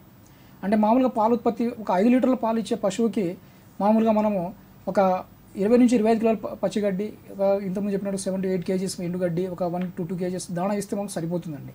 అంటే 5 లీటర్స్ పాలు ఇచ్చే వాటికి. బట్ 5 లీటర్ల కన్నా ఎక్కువ పాలు ఇచ్చే అయితే పశువులు ఉన్నాయో వాటికి ఖచ్చితంగా మనము ఒక 2 లీటర్ల పాలకి, గేదెలు అయితే ఒక 2 లీటర్ల పాలకి 1 kg కాన్సన్ట్రేట్ ఎక్స్ట్రా ఇవ్వాల్సి వస్తుంది. అదేవిధంగా మన కౌస్లో అయితే, ఆవులో అయితే ముఖ్యంగా 2.5 kg, ఆ 2.5 kg మిల్క్కి కనీసం ఒక 1 kg కాన్సన్ట్రేట్ ఎక్కువ అంటే ఎక్స్ట్రా ఇవ్వాల్సి వస్తుందండి. సో ఈ విధంగా పాల ఉత్పత్తిని బట్టి వాటి యొక్క చూడికాలం, సో లాస్ట్ ట్రైమిస్టర్ అంటే చూడికాలము ఎండ్ స్టేజ్లో వస్తుంది అనుకోండి, ఒక 7 to 8 months అనిమల్ ప్రెగ్నెన్సీ ఉందనుకోండి. సో అలాంటి కాలంలో వాటికి ఖచ్చితంగా 1 kg కాన్సన్ట్రేట్ ఎక్స్ట్రా అనేది మనం ఖచ్చితంగా ఇవ్వాలండి. ఎందుకంటే అదనపు ఫీడింగ్ ఇవ్వడం వలన దూడ యొక్క పెరుగుదల, అదేవిధంగా తద్వారా వచ్చే కాలంలో పాల ఉత్పత్తిని పెంచడానికి కూడా ఈ కాన్సన్ట్రేట్ అయితే మనం ఎక్స్ట్రా కాన్సన్ట్రేట్ 1 kg ఇస్తున్నామో అది దూడ పెరుగుదలకు ఉపయోగపడుతుంది. అదేవిధంగా తల్లి ఇంతకుముందు కోల్పోయిన పాల ఉత్పత్తి ద్వారా కోల్పోయిన ఏదైతే న్యూట్రియంట్స్ ఉన్నాయో, వాటి పోషక పదార్థాలు ఉన్నాయో అవి సమకూర్చుకోవడానికి ఇది పనికి వస్తుందండి. అదేవిధంగా దూడ పుట్టిన తర్వాత ఆవు మంచి పాలలో ఉండడానికి కూడా ఈ 1 kg కాన్సన్ట్రేట్ అనేది చాలా ఎక్కువ. సో జనరల్ ఏంటంటే రైతులు ఇక్కడ పశువు ఇక్కడ పాలు ఇవ్వట్లేదు, చూడిలో ఉంది, పాలు ఇవ్వదు కాబట్టి చాలా వరకు ఈ కాన్సన్ట్రేట్ ఫీడ్ ఇవ్వడం అనేది మానేస్తారండి. బట్ కరెక్ట్ ఈ విషయంలో మాత్రం ఇది కరెక్ట్ కాదని చెప్పవచ్చు. సో ఖచ్చితంగా పాలు ఇచ్చినా ఇవ్వకున్నా లాస్ట్ ట్రైమిస్టర్లో అంటే ఎండ్ స్టేజ్లో ఒక ప్రెగ్నెన్సీలో ఉంటే మాత్రం ఖచ్చితంగా వాటికి 1 kg కాన్సన్ట్రేట్ ఫీడ్ ఉంటే రాబోయే ఏదైతే కాలంలో ఆవు కానివ్వండి, గేదె కానివ్వండి మంచి పాలు ఇవ్వడానికి ఆస్కారం ఉంది. దూడ కూడా హెల్తీగా పెరిగి తొందరగా అది ఎదుగుదలకు దోహదపడుతుందండి. ఓకే. అయితే వర్షాకాలంలో పచ్చిగడ్డి ఎక్కువగా లభ్యమవుతూ ఉంటుంది అండ్ రైతుల్లో ఒక ఫీలింగ్ ఉంటుంది, పచ్చిగడ్డి ఎంత ఎక్కువ ఇస్తే అంత పాల ఉత్పత్తి ఉంటుంది, ఎక్కువగా ఉంటుంది అని. ఇది ఎంతవరకు కరెక్ట్ అంటారు? పచ్చిగడ్డి పాల ఉత్పత్తికి ఉపయోగపడుతుందండి, దోహదపడుతుంది. కాకపోతే ఇక్కడ పచ్చిగడ్డి పచ్చిగడ్డి అంటే ఒక పచ్చిగడ్డి మాత్రమే మేపడం వల్ల ఎంత చెప్పినట్టు మన పాల ఉత్పత్తి అనేది మనకు అంత ఎక్కువగా అంటే పెరగడానికి ఛాన్సెస్ ఏం లేదండి. అంటే పెరుగుతుంది, కాకపోతే అంటే వాటిలో కొన్ని అయితే పోషక పదార్థాలు ఉన్నాయి. లైక్ ఇన్ కేస్ ఆఫ్ మన ఏదైతే ఫ్యాట్, క్రొవ్వు పదార్థం కానివ్వండి, SNF కానివ్వండి, అవి పడిపోవడానికి ఆస్కారం ఉంది. సో ఇక్కడ ఇచ్చే పచ్చిగడ్డితో పాటు ఇంతకుముందు చెప్పినట్టు ఎండుగడ్డి అనేది వాటిలో ఈ క్రొవ్వు శాతం పెరగడానికి, అదేవిధంగా వాటిలో ఈ SNF పెరగడానికి అంటే సాలిడ్స్ పెరగడానికి ఈ ఎండుగడ్డి అనేది చాలా అవసరం. సో పచ్చిగడ్డి ఒకటే మనము ఫీడింగ్ చేయడం వలన కావాల్సిన న్యూట్రియంట్ అనేది వాటికి దొరుకుతుంది. కాకపోతే ఏంటంటే ఈ వాటి యొక్క పాల ఉత్పత్తి పెరిగే కొద్దీ వాటిలో ఏంటంటే ఈ SNF ఫ్యాట్ అనేది తగ్గడానికి ఆస్కారం ఉంది. సో కాబట్టి పచ్చిగడ్డితో పాటు ఖచ్చితంగా ఎండుగడ్డి మనము మేపినట్లయితే దాంట్లో ఫ్యాట్ పర్సెంటేజ్ కానివ్వండి, SNF కానీ తగ్గకుండా పాల ఉత్పత్తి కూడా మనము తగ్గకుండా చూసుకోవచ్చు. దాంతోపాటు కాన్సన్ట్రేట్ కూడా చాలా ఇంపార్టెంట్. ఇంతకు చెప్పినట్టు దాణా అనేది ఖచ్చితంగా మనము వాటి యొక్క లెవెల్ ఆఫ్ మిల్క్ని బట్టి, పాల ఉత్పత్తిని బట్టి మనం దాణా కూడా ఇవ్వాల్సి ఉంటుందండి. ఓకే. అయితే ఈ పచ్చిగడ్డి ఎండుగడ్డితో పాటు దాణా కూడా కంపల్సరీ ఇవ్వాలి అని చెప్తున్నారు. అసలు ఈ దాణా ఎంత మోతాదులో ఇవ్వాలంటారు? వర్షాకాలంలో ఈ దాణా విషయంలో ఏమైనా జాగ్రత్త తీసుకోవడం అవసరమా? ఇది చాలా ఇంపార్టెంట్ అండి. ఎందుకంటే దాణా విషయంలో మనము జాగ్రత్త తీసుకోవడం అనేది ఎందుకంటే దాణా అనేది వర్షాకాలంలో తడిసిపోవడం, ముఖ్యంగా మనం దాణాల్లో వాడే ముడి పదార్థాలు అయితే ఉన్నాయో వాటిలో ముఖ్యంగా మనం చూస్తూ ఉంటే గ్రౌండ్నట్ కేక్, మామూలుగా పల్లి చెక్కలు కానివ్వండి, అదేవిధంగా కాటన్ సీడ్ కేక్, ముఖ్యంగా ఈ పత్తి గింజల యొక్క చెక్కలు కానివ్వండి, అదేవిధంగా సోయాబీన్ మీల్ కానివ్వండి, తౌడు కానివ్వండి, సో ఇలాంటివి మనం వాడుతూ ఉంటాం కాబట్టి సో ఇవి వర్షాకాలంలో పడే వర్షాల వలన లేకుంటే వాటి యొక్క తడి వలన ముఖ్యంగా ఏంటంటే ఇవి వీటికి మాయిశ్చర్ అంటే వీటిలో మాయిశ్చర్ వచ్చేసి వీటిలో కొన్ని ఫంగస్ ఏర్పడడానికి ఆస్కారం ఉందండి. సో ఫంగస్ వచ్చేసి అంటే మామూలుగా ఈ శిలీంధ్రాలు అంటే ఫంగస్ వచ్చేసి వాటి ముఖ్యంగా ఏంటంటే కొన్ని రకాల వేరే కాంప్లికేషన్స్, వేరే డిసీజ్ రావడానికి దారితీస్తూ ఉంటుంది. సో కాబట్టి మనం స్టోర్ చేసే అయితే ఈ ముడి పదార్థాలు తీసుకొచ్చిన తర్వాత మనం స్టోర్ చేసే ఏదైతే గొడవన్ ఉంటుందో అవి మాత్రం మనం ఖచ్చితంగా ఇలాంటి లోపల జల్లు రాకుండా ఎలాంటి తడి లేకుండా మనము ఆ గోడాన్ని మెయింటైన్ చేయాలి. అదేవిధంగా ఒకవేళ మనకు ఎక్కువ మొత్తంలో మనం ముడి సరుకులు తీసుకున్నా కూడా గోడాన్లో ముఖ్యంగా ఏంటంటే కింద చెక్కలతో తయారు చేసిన కొన్ని మన మామూలుగా ఫ్లోర్ని మనం ఏర్పాటు చేసుకొని ఆ చెక్కలపైన మనం ఒకవేళ ఈ బ్యాగ్స్ కానివ్వండి లేకుంటే ఏదైతే మనం ముడి సరుకులు ఉన్నాయో వాటిని మనం స్టోర్ చేయగలిగితే వాటికి తడి రాకుండా వాటిని మనము కాపాడుకోవచ్చు అండి. సో తడి వల్ల ఏంటంటే ముఖ్యంగా శిలీంధ్రాలు ముఖ్యంగా ఏంటంటే ఫంగస్ వల్ల ఏంటంటే ఈ టాక్సిన్స్ అంటే రావడం, టాక్సిన్స్ ఏర్పడి పశువుల అనారోగ్యానికి బారిన పడడానికి ఆస్కారం ఉందండి. అదేవిధంగా ఈ ఫీడ్ కూడా మనం తయారు చేసేటప్పుడు మీరు అన్నట్టు ఏంటంటే సమపాలలో, అంటే మనం తయారు చేసే ఫీడ్ కూడా ఎకనామికల్గా ఉండాలి. అదేవిధంగా రైతు ఏంటంటే చాలామంది రైతులు మనం చూస్తూ ఉంటాము, వాళ్ళు సోల్గా అంటే కొన్నిసార్లు ఏంటంటే ఓన్లీ కాటన్ సీడ్ కేక్ కానివ్వండి, లేకపోతే కొంత తౌడు కానివ్వండి, లేకపోతే కొంతవరకు వేరే ఏదైనా మొక్కజొన్న కానివ్వండి, సో ఇవి మామూలుగా కలిపేసి ఇస్తూ ఉంటారండి. అంటే వాటికి ఒక లెవెల్ ఆఫ్ ఎంత మనం ఈ ఫీడ్లో ఇన్కార్పొరేట్ చేసుకోవాలి, ఎంత రేషియోలో వాటిలో కలుపుకోవాలి అనేది జనరల్లీ చాలా వరకు రైతులు వీటిని పాటించడం లేదండి. సో ముఖ్యంగా ఏంటంటే ఖచ్చితంగా 100 కిలోల కాన్సన్ట్రేట్ మనం ఫీడ్ తయారు చేస్తున్నప్పుడు వాటి రేషియో అనేది చాలా ఇంపార్టెంట్. సో దాంట్లో తౌడు కనీసం మనం ఎంత వేసుకోవాలి, గ్రౌండ్నట్ కేక్ ఎంత వేసుకోవాలి, కాటన్ సీడ్ కేక్ ఎంత వేసుకోవాలి, మినరల్ మిక్చర్ ఎంత వేసుకోవాలి, సాల్ట్ ఎంత వేసుకోవాలి, సో ఇవన్నీ మనం సమపాలలో వాటిలో రేషియోలో మనం కలిపితేనే అది కాన్సన్ట్రేట్ అంటే ఒక సమతుల్యమైన ఒక ఆహారంలాగా అంటే మామూలు పదార్థంలాగా తయారవుతుందండి. సో అలాంటి బ్యాలెన్స్డ్ ఫీడ్ని మనము ఫీడ్ చేయగలిగితే సో పశువుల యొక్క ఆరోగ్యం కానివ్వండి, పాలోత్పత్తి కానివ్వండి తగ్గకుండా మనము వాటిలో జాగ్రత్త పడవచ్చండి. ఓకే. అయితే ఇప్పుడు దానా విషయంలో ఇంత కేర్ తీసుకోవాలని చెప్పారు కదా, దానా బయట మార్కెట్లో దొరుకుతుంది, దాన్నే తీసుకొచ్చి పెట్టొచ్చు అంటారా? రైతులు ఓన్గా తయారు చేసుకునేటప్పుడు అన్ని సమపాల్లో అని చెప్పారు, మళ్ళీ దానాలో కూడా కొన్ని డిఫరెన్సెస్ ఏమైనా పాటించవచ్చు అంటారా? ఉంటుందండి. అది ఇంతకు చెప్పాము, మనము ఎకనామికల్ ఫీడింగ్ అనేది వెరీ ఇంపార్టెంట్. సో బయట మనము కొంటున్న దానా అనేది మనము తీసుకునే ఆ యొక్క దాని యొక్క కాన్సన్ట్రేట్ దాని యొక్క రేషియో ఆఫ్ ప్రోటీన్ పైన ఆధారపడి ఉంటుందండి. సో జనరలీ మార్కెట్లో చాలా రకాల దాణా మనకు అందుబాటులో ఉంది, గ్రేడ్ 1, గ్రేడ్ 2, గ్రేడ్ 3 అని చెప్పి మనం చెప్పుకొని అమ్ముతూ ఉంటారు. సో దాంట్లో ప్రోటీన్ లెవెల్ ఎంతవరకు ఉంది, సో వాళ్ళు చెప్పేదాన్ని మనము జనరల్లీ నమ్ముకోవాల్సి వస్తుంది. సో ఒకవేళ రైతు తను సొంతంగా తయారు చేసుకుని, బట్ దీని ఏంటంటే ఒక రైతు మాత్రం ఇది చేసుకునే ఇదైతే కాదండి. 2-3 రైతులు కలిసి చేసుకుంటే కనీసం వాళ్ళకి ఏంటంటే ఫీడ్ మ్యానుఫ్యాక్చరింగ్ అనేది చాలా ఎకనామికల్గా అవుతుంది. సో ఇక్కడ ఏంటంటే బయట కొనే ఫీడ్లో మనకు ప్రోటీన్ లెవెల్ ఎంత ఉంటుంది అనేది తెలియదు. ఇంతకుముందు చెప్పాము కనీసం 18 to 20% ప్రోటీన్ ఉండేటట్టు మనం జాగ్రత్త పడాలి. కాకపోతే దాంట్లో ఎంత ప్రోటీన్ ఉందని మనకు తెలియదు. వాళ్ళ రైతు తన సొంతంగా ఒకళ్ళ సమపాలు ఈ సేమ్ కాన్సన్ట్రేట్ని వాళ్ళ సమపాలలో ఒకళ్ళు తయారు చేసుకుంటే దానిలో ఎంత ప్రోటీన్ ఉందనేది ఆయనకు తెలుస్తుంది. సో అలాంటి ఫీడ్ని ఫీడ్ చేయడం వల్ల ఖచ్చితంగా వాళ్లకు లాభం ఉంటుంది. అదేవిధంగా ఏ ఫీడ్ ఇంగ్రీడియంట్ మనం తగ్గించుకొని ఏ ఫీడ్ ఇంగ్రీడియంట్ మనం పెంచుకుంటే మనకు ఎంత కాస్ట్ని తగ్గించుకోవచ్చు అనేది కూడా దాంట్లో మనము చూసుకోవచ్చు అండి. సో కాబట్టి ఎకనామికల్ ఫీడ్ తయారు చేయడానికి, అదేవిధంగా క్వాలిటీ ఆఫ్ ఫీడ్ని తయారు చేయడానికి రైతులు తన సొంతంగా ఫీడ్ తయారు చేసుకుంటే ఇది చాలా లాభదాయకంగా ఉంటుందండి. ఓకే. అయితే పశువులకి ఇచ్చే ఆహారం విషయంలో కొన్ని నియమాలు పాటించాలి, కొన్ని జాగ్రత్తలు తీసుకోవాలి. అట్లాగే దూడల విషయంలో కూడా చాలా కేర్ తీసుకోవడం అవసరం. వర్షాకాలం వచ్చేసరికి దూడల విషయంలో ఎలాంటి జాగ్రత్తలు తీసుకోవాలంటారు? దాని ఆహారానికి సంబంధించి కానీ, చుట్టుపక్కల ఉన్న పరిసరాలకు సంబంధించింది కానీ, వ్యాధులకు సంబంధించి కానీ. దూడల విషయంలో వస్తే ముఖ్యంగా ఏంటంటే జనరల్ మనం ఒక సూక్తి చెప్తూ ఉంటాము, నేటి దూడలు రేపటి పాడి పశువు అని చెప్తూ ఉంటాము. సో ఎందుకంటే జనరల్లీ చాలా వరకు రైతులను చూస్తూ ఉంటాము, రైతులు ఎప్పుడు కూడా పశువులను బయట నుంచి కొనుక్కోవడానికి ఇష్టపడతాడు, కానీ తన పాకలో కానీ తన యొక్క ఫామ్లో కానీ పుట్టిన దూడను రేపటి పశువు కోసం తయారు చేసుకోవడం, రేపటి పాడి పశువును తయారు చేసుకోవడానికి ఎప్పుడు జనరల్లీ చాలా వరకు ఇష్టపడదు. సో ఇక్కడ ఏంటంటే ఈరోజు మనం ఇంతకు చెప్పాము, దూడ యొక్క పోషణ కానివ్వండి, దూడ యొక్క యాజమాన్యం అనేది అది తల్లి గర్భంలో ఉన్నప్పటి నుంచి మనం పాటిస్తే దూడ అనేది వచ్చే కాలంలో మంచిగా పెరగడానికి ఆస్కారం ఉందండి. ఇంతకు చెప్పాము లాస్ట్ ట్రైమిస్టర్ అన్నాము, అంటే చుడి కాలము ఎండింగ్లో ఉన్నప్పుడు దూడకు అంటే ఆ తల్లికి మంచి పోషణ ఇచ్చి, సో మంచి పోషణ ఇచ్చి మంచి ఎన్విరాన్మెంట్ కల్పించి వాటికి కావాల్సిన అన్ని సదుపాయాలు మనం కలిగించినట్టయితే ఖచ్చితంగా దూడ అనేది ఆరోగ్యంగా పుడుతుంది. అదేవిధంగా దూడ కూడా ఫ్యూచర్ కాలంలో ఆరోగ్యంగా పెరుగుతుంది. సో ఈ విధంగా రైతు దాని తల్లిని మనము ప్రాపర్గా కేర్ చేసి ఫ్యూచర్ దూడను మనం తయారు చేసుకోవచ్చు. మన పాకలో పుట్టిన దూడ మనకు చాలా వరకు తెలుసు, దాని తల్లి ఎంత పాలిచ్చింది, మన దగ్గర పుట్టిన దూడ యొక్క హిస్టరీ ఏంటిది, దాని యొక్క తల్లి ఏంటిది, దాని యొక్క తండ్రి ఏంటిది, సో దాని యొక్క ప్రొడక్షన్ ఇంకా వచ్చే ఫ్యూచర్లో దాని యొక్క ఉత్పాదకత కానివ్వండి, దాని యొక్క పర్ఫార్మెన్స్ ఎట్లా ఉంటుందనేది మనకు తెలుస్తుంది. సో అలాంటి దూడలు మనము ఖచ్చితంగా మన ఫామ్లో చాలా వరకు ఉపయోగపడే దూడలు కాబట్టి దూడల యొక్క పెంపుదల పైన కానివ్వండి, లేకుంటే వాటి యాజమాన్యం పైన ఖచ్చితంగా శ్రద్ధ వహించి మనము ప్రాపర్గా యాజమాన్యం చేయగలిగితే మంచి దూడను మనం పొందవచ్చండి.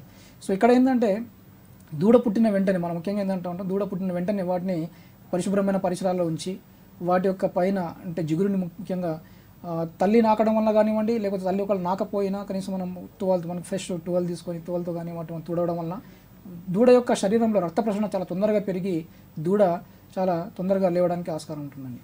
అదేవిధంగా బొడ్డు దగ్గర బొడ్డుని ముఖ్యంగా ఏంటంటే ఒక 3 నుంచి 4 అంగుళాలు వదిలేసి మనం వాటిని కత్తిరించి దానిపైన టించర్ అయోడిన్ లాంటి అయితే ద్రావణాన్ని పూసి దాన్ని ఒక మన కాటన్ థ్రెడ్తో కానీ వాటిని టై చేసి దానికి టీటీ ఇంజెక్షన్ ఇప్పించినట్లయితే రాబోయే కాలంలో ధనుర్వాతం అనేది అయితే మనము డిసీజ్ అంటే వ్యాధి చెప్తూ ఉంటామో అలాంటి వ్యాధి రాకుండా దాన్ని మనం దూడని కాపాడుకోవచ్చండి. అదేవిధంగా దూడ పుట్టిన వెంటనే ముఖ్యంగా మనము పాటించాల్సిన ముఖ్యమైన విషయం ఏంటంటే ఇక్కడ పుట్టిన 1-2 గంటల లోపలనే 1 to 2 hours లోపలనే ఖచ్చితంగా ఆ దూడకి దాని యొక్క జున్నుపాలు అంటే తల్లి యొక్క జున్నుపాలు అనేది తాపించాలండి. కొలెస్ట్రామ్ అంటూ ఉంటాం. సో కొలెస్ట్రామ్ అనేది తాపించాలండి. సో ఇక్కడ చాలా వరకు రైతులు ఏం చేస్తారంటే ఈనిన తర్వాత తల్లి యొక్క ప్లాసెంటా పడే వరకు అంటే మాయ పడే వరకు చాలా వరకు రైతులు దాన్ని తల్లిని అంటే దూడని పాలు తాగించారండి, అంటే జున్ను పాలు తాగించారు. సో అది తప్పండి. ఎప్పుడైనా కానీ అంటే దూడ పుట్టిన తర్వాత 1 నుంచి 2 గంటల లోపల మనం ఒకళ్ళ పాలు తాపిస్తే అంటే జున్ను పాలు తాపిస్తే దాని యొక్క శరీరంలో ముఖ్యంగా ఏంటంటే జున్ను పాలలో ఏమవుతుందంటే రక్త ప్రసరణ పెరిగి శ్వాస ప్రక్రియ ఏదైతే ఉందో బాగా యాక్టివ్ అవుతుందండి. సో దానివల్ల ఏంటంటే దానికి కావాల్సిన ఇమ్యూనిటీ కూడా అంటే ఈ జున్ను పాల నుంచి వచ్చే అయితే ఇమ్యూనిటీ ఉందో రోగనిరోధక శక్తి ఏదైతే దూడలకు అంది దూడ చాలా తొందరగా పెరగడానికి లేకుంటే ఫ్యూచర్ కాలంలో ఎలాంటి చాలా ఒక డిసీజ్ రాకుండా ఉండడానికి ఈ జున్ను పాలు అనేది ఉపయోగపడుతూ ఉందండి. సో ఈ విధంగా 1 నుంచి 2 గంటల లోపు కనీసం 3 రోజుల వరకు పుట్టిన 3 రోజుల వరకు మనం ఖచ్చితంగా ఈ జున్ను పాలు తాగిస్తే దూడ అనేది చాలా గట్టిగా తయారవుతుంది. అదేవిధంగా ఈ జున్ను పాలు తాగడం వల్ల ఏంటంటే దూడ యొక్క కడుపులో ఉండే మలినాలు అంటే తల్లి గర్భంలో ఉన్నప్పుడు దూడ కడుపులో మలినాలు ఉంటాయి, దాన్ని మీకోనేం అంటాం. సో ఆ మలినాలు ఖచ్చితంగా బయటికి పోవాలండి. బయటికి పోలేదనుకోండి అప్పుడు ఏమవుతుందంటే అది మలద్వారం దగ్గర గట్టిగా ఏర్పడి అంటే అది మామూలు జిగుటుగా ఉంటుంది కాబట్టి మలద్వారం దగ్గర గట్టిగా ఏర్పడి దూడకి చాలా అంటే అసౌకర్యానికి గురి చేసి వేరే వ్యాధులు రావడానికి దారితీస్తుంది. సో కాబట్టి ఆ మికోనియం కానీ లేకుంటే ఆ మలినాలు బయటికి పోవడానికి ఈ జున్ను పాలు అనేది చాలా ఉపయోగపడుతుంది. సో కాబట్టి విధిగా ఖచ్చితంగా మనము ప్రతి రైతు పుట్టిన 1 నుంచి 2 hours లోపలనే జున్ను పాలు తాపిస్తే చాలా వరకు ఈ లోపాలని మనం సరిదిద్దుకోవచ్చండి. అదేవిధంగా దూడ పుట్టిన తర్వాత కూడా కనీసం ఒక 3rd or 4th డే 3 నుంచి 4 రోజుల మధ్యలో మనం ఖచ్చితంగా వాటికి ఒక విటమిన్ ఏ ఇంజెక్షన్తో పాటు యాంటీబయాటిక్ పౌడర్స్ కొంతవరకు మనం ఏదైనా యాంటీబయాటిక్ పౌడర్ మనం ఒక స్పూన్ యాంటీబయాటిక్ పౌడర్ ఏమైనా తాపేయగలిగితే దూడ ఇంకా ఆరోగ్యంగా పెరగడానికి ఆస్కారం ఉంది. దాంతోపాటు 7th నుంచి 10th డే 7 నుంచి 10 రోజుల వరకు మధ్యలో మనము ఖచ్చితంగా వాటికి ఈ నటల నివారణ ముఖ్యంగా ఏంటంటే డివార్మింగ్ అంటూ ఉంటాం. సో నటల నివారణ మందుని తాపించి ఈ నటలు లేకుండా మనం జాగ్రత్త పడవచ్చు. సో ఇవి జనరల్ ఏంటంటే మన మామూలుగా యాజమాన్య పరంగా మనం చూడాల్సిన ముఖ్యమైన ఆస్పెక్ట్ అండి. వీటితో పాటు దూడ యొక్క పరిసరాలు కూడా ముఖ్యంగా మనకి ఏంటంటే పరిశుభ్రంగా ఉంచాలి. ఈ దూడ పరిసరాలు పరిశుభ్రంగా ఉంచుకుంటూ దూడలు ముఖ్యంగా ఏంటంటే వాటిని ఏ పాకలు అయితే మనం దాన్ని సపరేట్గా మనం కట్టేసి వాటిలో ఆ దూడ యొక్క దూడల షెడ్లో ముఖ్యంగా ఏంటంటే లవణ ఇటుక అంటే మామూలుగా లవణ మిశ్రాలని బ్రిక్స్ దొరుకుతూ ఉంటాయండి, మినరల్ బ్రిక్స్ అని దొరుకుతూ ఉంటాయి. సో ఆ మినరల్ బ్రిక్స్ని మనం ఆ షెడ్లో వేలాడేసినట్లయితే దూడ నెలను నాకకుండా సో కింద ఫ్లోర్ని నాకకుండా జనరల్ ఈ ఇటుక లవణాలు అవుతున్నాయో ఇటుకని అయితే నాకడం వలన సో చాలా వరకు ఏంటంటే ఈ అంటే అంతర్పరాణ జీవుల యొక్క బెడదను మనం తగ్గించుకోవచ్చు. సో జనరల్ ఏంటంటే దూడలు ముఖ్యంగా ఒక వారం రోజుల తర్వాత నెల నాకడం అనేది స్టార్ట్ చేస్తూ ఉందండి. జనరల్ భూమిని అంటే మామూలు నెల నాకుతూ ఉంటాయి, ఫ్లోర్ని నాకుతూ ఉంటాయి కాబట్టి సో ఫ్లోర్ని నాకడం వల్ల వాటి యొక్క శరీరంలో అనేక రకాల బాహ్యపరాణ జీవులు మామూలుగా అంటే అంతఃపరాణ జీవులు అనేది లోపల ప్రవేశించి వాటికి అనారోగ్యానికి దారితీస్తూ ఉంటాయి. సో కాబట్టి ఇలాంటి ఈ ఇటుక లవణ మిశ్రమాలను మనం ఒకళ్ళ షెడ్లో మనం వేలాడేసినట్లయితే చాలా వరకు ఈ సమస్యను మనం అధిగమించవచ్చు. ఓకే, అయితే వర్షాకాలంలో దూడల ఆరోగ్యానికి సంబంధించి ఎట్లాంటి సమస్యలు ఎక్కువగా తలెత్తూ ఉంటాయి? సో వర్షాకాలంలో ముఖ్యంగా మనం గమనించినట్లయితే న్యూమోనియా అనే ఒక డిసీజ్ అంటే మామూలుగా ప్రాబ్లం అనేది మనం చూస్తూ ఉంటాం. సో ఎన్విరాన్మెంట్ అనేది చిత్తడిగా ఉండడం వలన లేకుంటే లోపల చాలా హ్యూమిడిటీ ఎక్కువగా ఉండడం అంటే షెడ్లో ఎక్కువగా హ్యూమిడిటీ ఉండడం వలన లేదంటే నెంబర్ ఆఫ్ కాఫ్స్ అంటే దూడల్ని మనం ఒకే షెడ్లో అంటే చిన్న షెడ్లో మనము ఎక్కువగా వాటిని కిక్కిరీసి మనం పెట్టడం వలన ముఖ్యంగా ఈ న్యూమోనియా అనేది డిసీజ్ అనేది ఎక్కువగా ఈ వర్షాకాలంలో చూస్తూ ఉంటాం. సో కాబట్టి ఈ ముఖ్యంగా ఏంటంటే యాజమాన్యపరమైన సమస్యలు ముఖ్యంగా ఏంటంటే దీన్ని మనము ఆ దూడల్ని ప్రాపర్గా వాటికి సరి అయిన ప్రదేశంలో పరిశుభ్రమైన ప్రదేశంలో ఉంచి దూడకు కావలసిన స్థలాన్ని మనం వాటిని అందించగలిగినట్లయితే సో ఈ న్యూమోనియా అనే డిసీజ్ మనం చాలా వరకు అరికట్టొచ్చండి. దీంతోపాటు పారుడు రోగం అంటూ ఉంటాం. సో వైట్ స్కోర్స్ అంటూ ఉంటాం. సో ముఖ్యంగా ఇది కొన్ని రకాలైతే సూక్ష్మజీవులను వస్తూ ఉంటుంది. సో ఈ వైట్ స్కోర్ అనేది డిసీజ్ రాకుండా అంటే మామూలుగా తెల్లగా పారుతూ ఉంటుంది. సో దీన్ని జనరల్ రైతులు ఏమంటూ ఉంటారంటే పాలు ఎక్కువైంది కాబట్టి దూడ ఈ విధంగా తెల్లగా పారుతుందని చెప్తూ ఉంటారంటే కాకపోతే అది దూడ పాలెక్కువడం వల్లతో దానితో పాటు సూక్ష్మజీవులు వాటి యొక్క శరీరంలో ప్రవేశించడం వల్ల కూడా ఈ డిసీజ్ అనేది కనబడుతూ ఉంటుంది. కాబట్టి వాటికి ఇంతకుముందు చెప్పినట్టు మనము 3rd నుంచి 4th డే నుంచి కనీసం ఒక 1 స్పూన్ యాంటీబయాటిక్ పౌడర్ లాంటివి మనం తాపించగలిగితే ఈ వైట్ స్కోర్ డిసీజ్ని మనం అంటే ఈ పాడు రోగాన్ని కూడా చాలా వరకు అరికట్టచ్చు. ఓకే. అయితే ఈ దూడలు కానీ ఆవులు కావచ్చు, గేదెలు కావచ్చు, ఏవైనా కానీ పశువులకి సంబంధించి వర్షాకాలంలో వాటి ఆరోగ్య పరిరక్షణ కోసం రైతులు ఎలాంటి జాగ్రత్తలు తీసుకోవడం అవసరం? సో ఆరోగ్య పరిరక్షణలో మనం చూస్తూ ఉంటే ముందుగా వాటి యొక్క ఫీడింగ్ పైన మనము అంటే శ్రద్ధ వహించాల్సిన అవసరం ఎంత ఉంది. సో మనం తీసుకునే ఆహారమే మనకు మంచి శక్తినిస్తుంది. అదేవిధంగా వాటికి చాలా వరకు రోగాలు మనం అరికట్టడానికి అది ఉపయోగపడుతుంది. సో వర్షాకాలంలో ఎంతమంది చెప్పినట్టు మనం వాటికి కావాల్సిన కాన్సన్ట్రేట్ ఫీడ్ ఏదైతే బ్యాలెన్స్డ్ డైట్ ఉందో ఆ బ్యాలెన్స్డ్ డైట్ అనేది మనం అందించగలిగితే చాలా వరకు డిసీజ్ని మనం అరికట్టచ్చు అండి. అదేవిధంగా వాటికి అందించే అయితే నీరు కానివ్వండి, గృహవసతి కానివ్వండి, వాటిపైన కూడా మనం ప్రత్యేక శ్రద్ధ అనేది వహించాలి.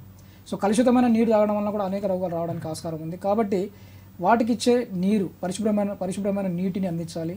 అదేవిధంగా జనరల్లీ ఏంటంటే పశువులు వర్షాకాలంలో నీటిని తాగడానికి కొద్దిగా అంటే మామూలుగా ఎక్కువగా శ్రద్ధ అంటే చూపవు. కాబట్టి పశువుల యొక్క కొట్టంలో కానివ్వండి, పశువులకు అందుబాటులో కానివ్వండి పరిశుభ్రమైన నీటిని అన్ని వేళల్లో 24 hours మనం వాటికి అందుబాటులో ఉంచినట్లయితే ఖచ్చితంగా పశువు ఏంటంటే నీటిని తాగడానికి ఇష్టపడుతూ ఉంటుంది. సో ఈ విధంగా పశువులకు మామూలుగా 24 hours వాటికి మనము ఈ పరిశుభ్రమైన నీటిని మనం అందుబాటులో ఉంచినట్లయితే చాలా వరకు మనం ఈ నీటి సమస్య అనేది ఏర్పడకుండా మనం జాగ్రత్త పడచ్చండి. దాంతోపాటు గృహవసతి అన్నాము. సో గృహవసతి అనేది వెరీ ఇంపార్టెంట్. దీంట్లో ఏంటంటే గృహవసతిలో ముఖ్యంగా చాలా వరకు మనం చూస్తూ ఉంటాం. సో గృహవసతి ఏర్పాటు చేసుకునే ముందే గృహవసతి ఎట్లా ఉండాలి అనేది కూడా ఇంపార్టెంట్ అండి. పశువుల అంటే ఒక వర్షాకాలంలో గృహవసతి మనం ఎందుకు ఏర్పాటు చేసుకుంటాము? ముఖ్యంగా ఏంటంటే వర్షాకాలంలో పడే వర్షాల వలన వాటిని కాపాడడానికి, ఎండాకాలంలో ఎండ నుంచి వాటిని కాపాడడానికి, చలికాలంలో చలి నుంచి కాపాడడానికి మనం వాటికి ఏర్పాటు చేసుకుంటూ ఉంటాం. కాబట్టి ఈ వర్షాకాలంలో పడే నీరు అనేది ఆ షెడ్ లోపల ఉండకుండా, లేకుంటే షెడ్ పైన పడిన నీరు కంప్లీట్గా డ్రైన్ అయిపోయే విధంగా ఏర్పాటు చేసుకోవాలండి. సో జనరల్లీ ఏంటంటే షెడ్ను నిర్మించే ముందే మనం స్థలాన్ని ఎంపిక చేసుకోవడం అనేది చాలా ఇంపార్టెంట్. ఆ స్థలం అనేది ఎప్పుడైనా కానివ్వండి ఎత్తైన ప్రదేశంలో ఉండాలి. సో ఎత్తైన ప్రదేశంలో ఉండడం వల్ల డ్రైనేజ్ అనేది మనకు చాలా సులభంగా ఉంటుంది. సో డ్రైనేజ్ ఈజీగా ఉండడం వల్ల ఏమవుతుందంటే ఈ సూక్ష్మ ఏదైతే క్రిమి కీటకాలని చెప్తాం మనం, గోమాలు కానీ పిడుదలు ఏవైతే ఉన్నాయో ఈగలు, దోమలు అనేది ఎక్కువగా వృద్ధి చెందకుండా మనం జాగ్రత్త పడచ్చండి. సో ఎత్తైన ప్రదేశంలో ఉండాలి. అదేవిధంగా సూర్యరశ్మి కానివ్వండి, గాలి, వెలుతురు ముఖ్యంగా ఏంటంటే ధారాళంగా ప్రవేశించేటట్టు ఉండాలి. సో వీటి వలన కూడా చాలా వరకు సూక్ష్మక్రిములను మనం కంట్రోల్ చేయవచ్చు. అదేవిధంగా షెడ్ చుట్టూ, ముఖ్యంగా గృహవసతి చుట్టూ, షెడ్ చుట్టూ ఎలాంటి అంటే మామూలుగా ఈ వ్యర్థ పదార్థాలు కానివ్వండి, లేకపోతే చిన్న బుషెస్ కానివ్వండి, లేకపోతే గడ్డి కానివ్వండి ఇలాంటి లేకుండా మనం జాగ్రత్త పడాలండి. సో వర్షాకాలంలో ఇవి ఎక్కువగా పెరుగుతూ ఉంటాయి కాబట్టి సో ప్రతి 15 days ఒకసారి కానివ్వండి, 1 month ఒకసారి కానివ్వండి ఖచ్చితంగా వీటిని మనము నిర్మూలిస్తూ ఉండాలి, లేకుంటే తీసేస్తూ ఉండాలండి. అదేవిధంగా పాకను ఏర్పాటు చేసే ముందు మనం అయితే వాటి నుంచి వచ్చే అయితే వ్యర్థాలు ఉంటాయో, మలినాలు ఉంటాయో, లేకుంటే డంగ్ కానివ్వండి, యూరిన్ కానివ్వండి, వాటిని కూడా ఒక ప్రత్యేకమైన ప్రదేశంలో అంటే పాకకు దూరంగా మనము వాటిని పారవేస్తే సో ఈ అంటే ఈ క్రిమి కీటకాలు అనేది డెవలప్ కాకుండా మనము జాగ్రత్త పడవచ్చండి. ఓకే. అదేవిధంగా ఇంకొకటి ముఖ్యంగా ఏంటంటే మనం ఇంతకుముందు చెప్పాము, ఈ క్రిమి కీటకాలు ముఖ్యంగా ఎక్కువగా వృద్ధి చెందినప్పుడు సో బాహ్య పరాన్నజీవులు అయితే చెప్పామో ఇంతకుముందు, సో ఆ బాహ్య పరాన్నజీవులు ముఖ్యంగా ఈ మలినాల వలన కానివ్వండి, లేకుంటే వాటి యొక్క అపరిశుభ్రత వలన కానివ్వండి ఎక్కువగా వృద్ధి చెందుతూ ఉంటాయి. కాబట్టి ఖచ్చితంగా మనము 15 days ఒకసారి 15 days ఒకసారి పాక చుట్టూ కానివ్వండి, పాక లోపల కానివ్వండి, అదేవిధంగా ముఖ్యంగా ఇంకా పాకలతో పాటు పశువులపైన కూడా కొన్ని రకాల ఈ క్రిమి సంహారక మందులు ముఖ్యంగా డెల్టామెథ్రిన్ కానివ్వండి, సైపర్మెథ్రిన్ కానివ్వండి, లేకపోతే మాలాథియాన్ కానివ్వండి, సో ఇలాంటి ఏదైతే క్రిమి సంహారక మందులు ఉన్నాయో వాటిని మనము పాక చుట్టూ, పాక లోపల, ఈ విధంగా పశువులపైన ఎవ్రీ 15 days ఒకసారి మనం వాటికి పిచికారీ చేసుకుంటూ ఉంటే ఖచ్చితంగా ఈ సూక్ష్మ క్రిములు అయితే ఉన్నాయో అంటే మామూలుగా ఈ క్రిమికాటకలు ఏదైతే ఉన్నాయో వాటిని మనం చాలా వరకు నివారించవచ్చండి. దాంతోపాటు గ్రామాలలో ముఖ్యంగా మనం చూస్తూ ఉంటాము చాలా వరకు మనకు అందుబాటులో ఉండే వేపాకు కానివ్వండి, లేకుంటే వావిల ఆకులు కానివ్వండి, వాటిని మనం ముఖ్యంగా సాయంత్రం పూట, అదేవిధంగా మార్నింగ్ కానివ్వండి పొగబెట్టడం వల్ల కూడా చాలా వరకు ఈ ఏదైతే క్రిమికీటకాలు ఉన్నాయో వాటిని చాలా వరకు కంట్రోల్ చేయొచ్చండి. ఓకే. అయితే ఇప్పుడు పశుపోషణ విషయానికి వస్తే పశుగ్రాసాలు చాలా ఇంపార్టెంట్ పశుపోషణలో. పశుగ్రాసాల సాగు ఎలా ఉండాలి వర్షాకాలంలో? సో ఇది చాలా ముఖ్యమైన ప్రశ్న అండి. ముఖ్యంగా ఏంటంటే వర్షాకాలంలో ఈ వర్షాకాలమే ముఖ్యంగా పశుగ్రాసాల సాగుకు అనువైన కాలం అండి. ఇది పశుగ్రాసాలు సాగు చేసుకోవాలంటే ఫ్యూచర్ని దృష్టిలో ఉంచుకోండి. సో మనం ఫ్యూచర్ని దృష్టిలో ఉంచుకొని పశుగ్రాసాల సాగు అనేది ఇప్పుడే మనము చేపట్టినట్టయితే రాబోయే కాలంలో మనకు ఎండాకాలం కానివ్వండి, లేకుంటే చలికాలంలో కానివ్వండి, పశుగ్రాసాల యొక్క కొరతను మనం చాలా వరకు అధిగమించవచ్చండి. సో ఇక్కడ పశుగ్రాసాల కొరతను అధిగమించడానికి ఇది మంచి కాలం కాబట్టి మనకు అనువైన అంటే నేల స్వభావాన్ని బట్టి, నేల యొక్క మనకు అవైలబిలిటీని బట్టి, అదేవిధంగా నీటి తడి యొక్క అవైలబిలిటీని బట్టి ముఖ్యంగా మనం పశుగ్రాసాల సాగుని చేపట్టినట్లయితే చాలా వరకు ఈ సమస్యను మనం అధిగమించవచ్చు. సో ముఖ్యంగా ఇక్కడ ఏంటంటే పశుగ్రాసాల సాగులో మనం చూసినట్లయితే ఇక్కడ 2 రకాల పశుగ్రాసాలను చెప్పుకుంటూ ఉంటాము. ఒకటి ఏకవార్షిక పశుగ్రాసాలు, ఇంకోటి బహువార్షిక పశుగ్రాసాలు. సో ఈ ఏకవార్షిక పశుగ్రాసాలని సాగు చేయడానికి ఈ కాలం అనేది వర్షాకాలం అనేది చాలా అనువైన కాలం. సో ఏకవార్షిక పశుగ్రాసాలు మనం చూసినట్లయితే జొన్న కానివ్వండి, మొక్కజొన్న కానివ్వండి, అదేవిధంగా బాజ్రా, ముఖ్యంగా బాజ్రా కానివ్వండి, అలసంద కానివ్వండి, అదేవిధంగా పిల్లి పెసర కానివ్వండి. సో ఇలాంటి ఏదైతే ఈ గడ్డి జాతులు ఉన్నాయో వీటిని ఈ కాలంలో పెంచుకోవడానికి మనకు అనువైన కాలం అండి ఇది. సో జొన్న, మొక్కజొన్న, సో ఇవన్నీ మనం ఈ కాలం. సో వీటితో పాటు బహువార్షిక పశుగ్రాసాలు అయితే ఉన్నాయో వాటిలో ముఖ్యంగా కో1, కో4, APBN1, అదేవిధంగా పారాగడ్డి కానివ్వండి, గిని గడ్డి కానివ్వండి, వీటిని కూడా మనం ఈ కాలంలో సాగు చేసుకోవచ్చండి. సో ఇది ఏ గడ్డి జాతి అయినా కానివ్వండి, ఏకవార్షికాలు కానివ్వండి, బహువార్షికాలు కానివ్వండి, వీటన్నిటిని సాగు చేసుకోవడానికి మంచి అనువైన కాలం. సో కాబట్టి రైతులు ఇప్పుడు ముఖ్యంగా ఏంటంటే మంచిగా ఒక 2-3 దుక్కిలు దున్నిన తర్వాత వాటిలో కనీసం కావాల్సిన కంపోస్ట్ కానివ్వండి, కావాల్సిన ఏదైతే ఎరువులు కానివ్వండి వేసి ఇప్పుడు మనం ముఖ్యంగా ఈ గడ్డిని మనం సాగు చేసుకోవచ్చు. సో ఇక్కడ ఏంటంటే ముఖ్యంగా మనకు కావలసిన గడ్డి ఎంత, మన పశువుల యొక్క సంఖ్యను బట్టి ఇప్పుడు ఎంత మనకు అవసరం ఉంది, ఫ్యూచర్లో మనకు ఎంత అవసరం ఉంటుంది అనేది దృష్టిలో ఉంచుకొని మనము పశుగ్రాసాలు సాగు చేసుకున్నట్లయితే మనము ఈ పశుగ్రాసాల యొక్క కొరతను మనం అధిగమించవచ్చు. ముఖ్యంగా ఈ ఏకవార్షిక పశుగ్రాసాలు అంటే మనకు సంవత్సరంలో 1-2 సార్లు మనకు కటింగ్ వస్తూ ఉంటుంది కాబట్టి జనరల్ ఈ కాలంలో మనం పెట్టుకోవచ్చు. కాకపోతే బహువార్షిక పశుగ్రాసాలు ఏంటంటే మనం ఒకసారి ఈ బహువార్షిక పశుగ్రాసాలను నాటినట్లయితే కనీసం మనకు ఒక 3-4 ఇయర్స్, ఒక 3-4 సంవత్సరాల వరకు ఎలాంటి వాటిలో మనం కల్టివేషన్ లేకుండా మనం పచ్చిగడ్డిని వాటి నుంచి పొందడానికి ఆస్కారం ఉందండి. సో ఇదే కాకుండా కొంతమంది రైతులకు ముఖ్యంగా ఏంటంటే పండ్ల తోటలు కానివ్వండి, లేకపోతే బీడు భూములు కానివ్వండి, బంజరు భూముల్లో కూడా కొన్ని రకాల పశుగ్రాసాలను పెంచుకోవడానికి అనువైన జాతులు ఉన్నాయండి. వాటిలో ఏంటంటే స్టైలో కానివ్వండి, అంజాన్ గడ్డి కానివ్వండి, గిని గడ్డి, ఇలాంటి గడ్డిని కూడా మనం ఈ తోటల్లో కానివ్వండి, లేకపోతే బంజరు భూముల్లో కానివ్వండి పెంచినట్లయితే రాబోయే కాలంలో పశుగ్రాసాల యొక్క కొరతను మనం అధిగమించడానికి ఆస్కారం ఉంది. ఓకే. అయితే ఇప్పుడు పశువుల విషయానికి వస్తే చాలా వరకు మిగతా సీజన్లలో ఆరుబయట ఎక్కువగా వదిలేస్తుంటారు, కానీ వర్షాకాలంలో ఆ పరిస్థితి ఉండదు. ఎప్పుడు వర్షం వస్తుందో తెలియదు కాబట్టి పశువులని ఉంచాలి అంటే సరైన ప్లేస్ ఏంటి, అసలు ఆ షెడ్ నిర్మాణం విషయంలో ఎలాంటి జాగ్రత్తలు తీసుకోవాలంటారు? షెడ్ గురించి ఇంతకుముందు చెప్పామండి. షెడ్ ఎప్పుడైనా కానివ్వండి ఒక ఎత్తైన ప్రదేశంలో ఏర్పాటు చేసుకోవాలి. దాంట్లో ఏంటంటే ధారాళంగా మామూలుగా వెలుతురు కానివ్వండి, గాలి కానీ ప్రసరించేటట్టు మనం ఏర్పాటు చేసుకుంటే చాలా వరకు మనం ఆ సమస్యను మనం అధిగమించవచ్చు. ఒకటి. సో పశుగ్రాసాన్ని ఇప్పుడు మనం ముఖ్యంగా ఏంటంటే పశువులను బయట మేపడానికి పంపలేము కాబట్టి ఇంతకుముందు చెప్పినట్టు మన పశుగ్రాసాల యొక్క నిల్వ అనేది చాలా అవసరం ఇక్కడ. సో మనకున్న కాలంలో, మనకున్న ఫీల్డ్లో, మనకున్న అగ్రికల్చర్ ల్యాండ్లో మన పశువులకు కావాల్సిన గడ్డి ఎంత, కనీసం ఒక పశువుకి 20-25 కిలోల గడ్డి అవసరం కాబట్టి సో ఆ గడ్డిని మనం వాటికి సమకూర్చగలిగే విధానంగా వాటిని మనం నిల్వ చేసుకోవాలి. సో ఇంతకుముందు చెప్పాము మనం వర్షాకాలంలో ముఖ్యంగా ఏకవార్షికాలు, బహువార్షికాలు పెట్టుకోవచ్చు. సో ముఖ్యంగా ఈ ఏకవార్షికాలు, బహువార్షికాలు మనకు ముఖ్యంగా ఏంటంటే మేజ్ కానివ్వండి, అంటే జొన్న కానివ్వండి, మొక్కజొన్న కానివ్వండి, సో ఇవి మనకు ఈల్డ్ కూడా బాగా వస్తుంది, దాని యొక్క దిగుబడి కూడా బాగుంటుంది కాబట్టి సో పశువులకు మనకు కావాల్సినంత మేపిన తర్వాత మిగిలిన గడ్డిని మనము వాటిని ప్రాపర్గా నిల్వ చేసుకోవాలండి. సో ఇక్కడ పచ్చి గడ్డిని మనం నిల్వ చేసుకునే ఏదైతే పద్ధతి ఉందో దాన్ని సైలేజ్ అంటూ ఉంటాం, పాత్ర పెట్టడం అంటూ ఉంటాం. సో గడ్డి మనకు అవైలబుల్ ఉన్నప్పుడు దాన్ని చిన్న చిన్న ముక్కలుగా కత్తిరించి దాన్ని ఎయిర్ టైట్ అంటే గాలి లోపల చొరబడకుండా మంచి దాన్ని కప్పి ఉంచి కనీసం దానికి కొన్ని నెలల వరకు కూడా దాన్ని మనము అట్లనే స్టోర్ చేయొచ్చు. సో అలాంటి గడ్డిని ఇలాంటి కాలంలో ఎప్పుడైతే మనకు పశువులకు బయట మనం మేపలేము, బయట పంపలేము, లేదంటే కొరత ఏర్పడినప్పుడు ఆ సైలేజ్ని మనం వాడుకొని వాటికి ఫీడింగ్ చేయడానికి ఆస్కారం ఉంది. అదొక పద్ధతి, సైలేజ్ తయారు చేసుకోవడము. అంటే ఎక్సెస్ ఉన్నప్పుడు, గడ్డి ఎక్సెస్ ఉన్నప్పుడు మనం ఈ పద్ధతిని పాటించవచ్చు అండి. అదేవిధంగా సెకండ్ ఇంకో పద్ధతి ఏంటంటే హే తయారు చేసుకోవడం, అంటే మనం ఎండుగడ్డిని తయారు చేసుకోవడం. సో గడ్డి మనకు పుష్కలంగా అవైలబిలిటీ ఉన్నప్పుడు, స్కేర్ అంటే మామూలుగా మనకు ఎక్కువగా అవైలబిలిటీ ఉన్నప్పుడు ఆ గడ్డిని ముఖ్యంగా ఏంటంటే నీడలో కానీ లేకపోతే మామూలుగా ఏదైనా చల్లని ప్రదేశంలో వాటిని మనం అంటే మామూలుగా ఎండబెట్టి, అంటే దాంట్లో మాయిశ్చర్ కాంటెంట్ని తగ్గించి ఎండబెట్టి దాన్ని ఒక ప్రాపర్ బేలింగ్ చేసేసి దాన్ని స్టోర్ చేసుకుంటే కూడా అలాంటి గడ్డిని ఇంకా ఫ్యూచర్ కాలంలో మనం వాటిని వాడుకోవచ్చు అండి. సో ఈ సమయాల్లో ఎప్పుడైతే వర్షాకాలంలో కానివ్వండి లేకుంటే ఎండాకాలంలో కానివ్వండి, ఎప్పుడైతే గడ్డి లభ్యత మనం కొరత ఏర్పడినప్పుడు మనం వీటిని ఫీడ్ చేసుకోవడానికి ఆస్కారం ఉంటుంది. ఓకే. అయితే వర్షాకాలంలో పశువుల్లో పునరుత్పత్తి యాజమాన్యం ఎలా ఉండాలి? ఈ విషయంలో రైతులు ఎట్లాంటి శ్రద్ధ తీసుకోవాలి? సో పునరుత్పత్తి సమస్య అనేది మనకు చూస్తుంటే ముఖ్యంగా వర్షాకాలంలో మనకు ఏంటంటే పచ్చిగడ్డి పుష్కలంగా ఉంటుంది. అదేవిధంగా గడ్డి కూడా మంచిగా అంటే పశువులకు కావాల్సిన గడ్డి దొరుకుతుంది. దాంతోపాటు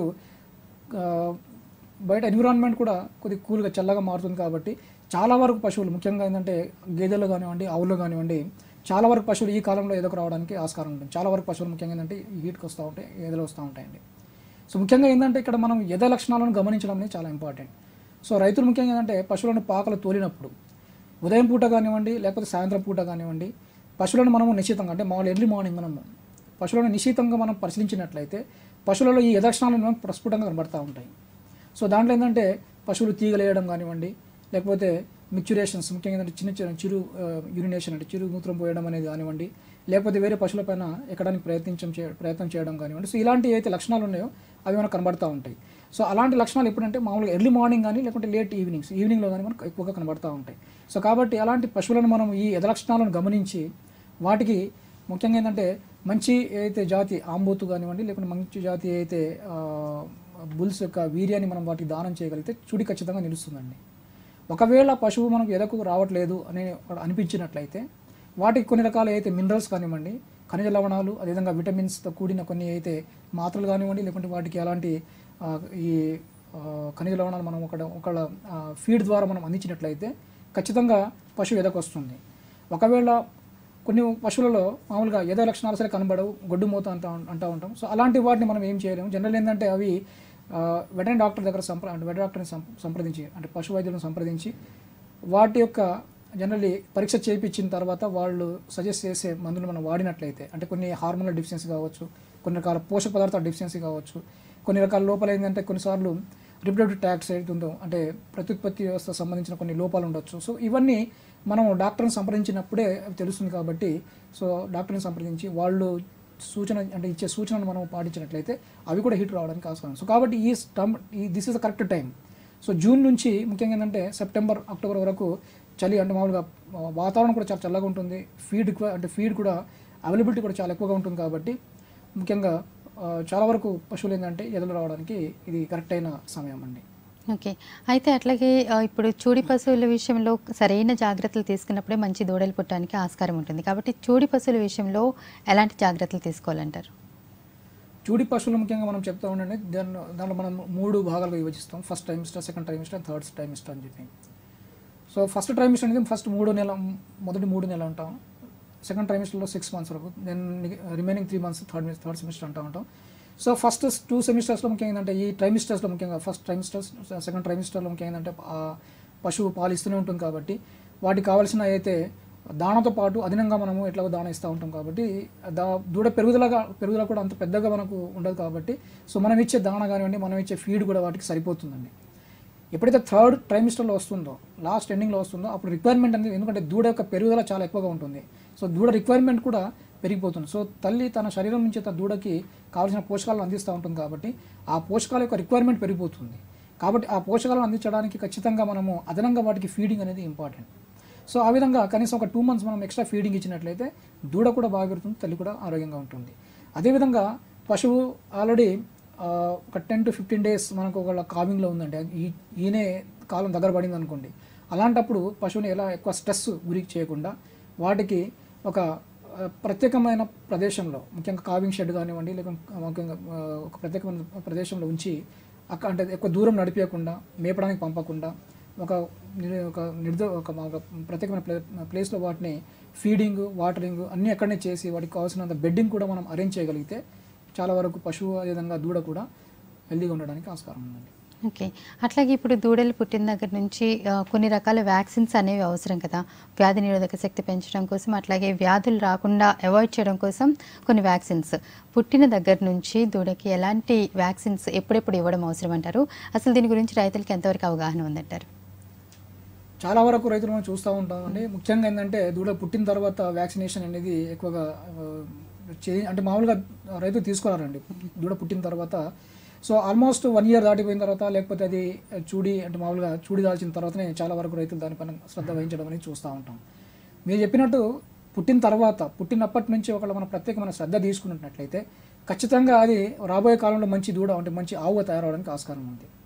సో ఇక్కడ మనము చూడాల్సిన ముఖ్యమైన టీకాల కార్యక్రమంలో చూసినట్లయితే బ్రుసెలోసిస్ అనే వ్యాధి అని చెప్తూ ఉంటాము. సో బ్రుసెలోసిస్ అనేది ఈడ్చుకునే రోగం అంటూ ఉంటాం. సో జనరల్ ఏంటంటే అది ఆవు కానివ్వండి లేకుంటే గేదె కానివ్వండి లాస్ట్ ట్రైమిస్టర్లో ఉన్నప్పుడు, అంటే చుడి కాలము 7 నుంచి 10 నెలల మధ్యలో ఉన్నప్పుడు, ముఖ్యంగా ఏంటంటే చాలా వరకు గేదెల్లో కానివ్వండి 7 నుంచి 9 నెలల్లో ఉన్నప్పుడు ఆవుల్లో కానివ్వండి ఈడ్చుకోవడం అనేది చూస్తూ ఉంటాం. సో దీన్ని బ్రుసెలోసిస్ అంటూ ఉంటాం.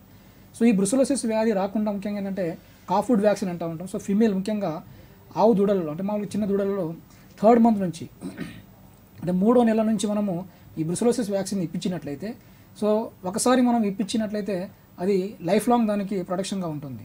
సో కాబట్టి బ్రుసెలా వ్యాక్సిన్ని మనము 3rd monthలో ఇప్పించినట్లయితే కంప్లీట్ దాని యొక్క లైఫ్ని అది బ్రుసెలా డిసీజ్ రాకుండా మనం అరికట్టచ్చు. అదేవిధంగా దూడ 6th month వచ్చిన తర్వాత, 6వ మాసం వచ్చిన తర్వాత మనకు ముఖ్యంగా ఏంటంటే ఆంథ్రాక్స్ వ్యాధి. సో ఆంథ్రాక్స్ అనేది కూడా సూక్ష్మజీవుల్లో వస్తుంది కాబట్టి ఆంథ్రాక్స్ వ్యాధికి సంబంధించిన టీకాలు ఇప్పించినట్లయితే దాన్ని కూడా అరికట్టచ్చండి. దాని తర్వాత అదేవిధంగా 6 month తర్వాత కూడా ఇంతకుముందు చెప్పినట్టు జబ్బవాపు, అదేవిధంగా గొంతు వాపు వ్యాధికి కూడా మనము టీకాలు ఇప్పించినట్లయితే అది 1 year వరకు దానికి ప్రొటెక్షన్ ఉంటుంది. ఆ తర్వాత ప్రతి సంవత్సరానికి ఒకసారి మనం ఖచ్చితంగా ఈ జబ్బవాపు, గొంతు వాపు, అదేవిధంగా యాంథ్రాక్స్ వ్యాధికి మనము టీకాలు ఇప్పించాలండి. అదేవిధంగా ఇంతకుముందు చెప్పినట్టు మనం గాలిగుంటు వ్యాధికి కూడా ఖచ్చితంగా 6 month దాటిన తర్వాత వాటికి మనం వ్యాక్సిన్ ఇప్పించినట్లే అది కూడా 1 year వరకు దానికి ప్రొటెక్షన్ ఉంటుంది. ఆ తర్వాత మళ్ళీ ఎవ్రీ 6 months ఒకసారి కానీ లేకపోతే 1 year ఒకసారి కానీ ఖచ్చితంగా మనం ఈ వ్యాక్సిన్ ఇప్పించినట్లయితే సో ఎఫ్ఎండి ఏదైతే ఉందో ఈ గాలిగుంటు వ్యాధి కూడా మనం రాకుండా నివారించవచ్చు. ఓకే. అయితే ఇప్పుడు పశుపోషణలోకి కొత్తగా ఎంటర్ అయిన వాళ్ళు కొంతమంది ఉంటారు. అంటే ఇది ఒక ఉపాధిగా తీసుకుని ఉండొచ్చు, లేదంటే దీని మీద ఇంట్రెస్ట్ కావచ్చు. అలాంటి వాళ్ళకి, కొత్తగా వచ్చిన వాళ్ళకి మీరు ఇచ్చే సలహా ఏంటి? అండ్ వాళ్ళు వర్షాకాలంలో పశువుల యాజమాన్యానికి సంబంధించి ఎట్లాంటి సూచనలు పాటించడం మంచిదంటారు? మీరు ఇచ్చే ఇన్స్ట్రక్షన్స్ ఏంటి? సో కొత్తగా డైరీ ఫామ్ ఎస్టాబ్లిష్ చేసే రైతులు కానివ్వండి లేకుంటే ఎవరైనా ఫార్మర్స్ ముఖ్యంగా చూడాల్సిన మెయిన్ కాన్సెప్ట్ ఏంటంటే, రైతులు డైరీ ఫామ్ స్టార్ట్ చేసే ముందు అంటే పశువులు పెట్టుకునే ముందు పచ్చి గడ్డి అనేది లభ్యత అనేది మనము ఏర్పాటు చేసుకోవాలండి. సో గడ్డిని మనం ముఖ్యంగా ఫస్ట్ ఏర్పాటు చేసుకున్న తర్వాతనే డైరీ అంటే మనం పశువులు తీసుకురావడం లేకుంటే పశువులను పెంచడం అనేది చేయగలిగితే చాలా వరకు సమస్యను మనం అధిగమించవచ్చు. ముఖ్యంగా ఏంటంటే మన దగ్గర మనం చూస్తూ ఉంటే ముఖ్యంగా డిసెంబర్ జనవరి తర్వాత చాలా వరకు పశుగ్రాసాల కొరత అనేది ఇక్కడ నుంచి స్టార్ట్ అవుతుందండి. ఎండాకాలం అంటే ఎప్పుడైతే సమ్మర్ స్టార్ట్ అవుతుందో ఆ సమ్మర్లో ముఖ్యంగా ఏంటంటే పశుగ్రాసాల కొరత అనేది మనం చూస్తూ ఉంటాం.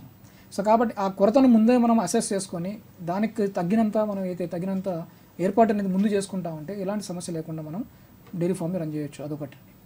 ఇంకొకటి ఏంటంటే జాతి యొక్క ఎంపిక.